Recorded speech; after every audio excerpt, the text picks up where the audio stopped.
In this video, I'm going to show you how to turn on and off your auto lock feature on your iPhone.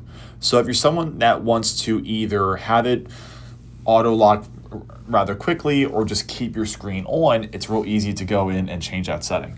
So let's go ahead to our settings. And then what you want to do here is scroll down to display in brightness. And then from here, you want to scroll down once more until you find auto lock. Now here is a feature that will allow you to set certain time intervals. So within 30 seconds, my screen will lock, but you can also change this to a minute, to 2 minutes, and 4 minutes, all that stuff. But if you do not want this and you just want it off and you want your phone just to stay open the entire time, you can go ahead and hit never.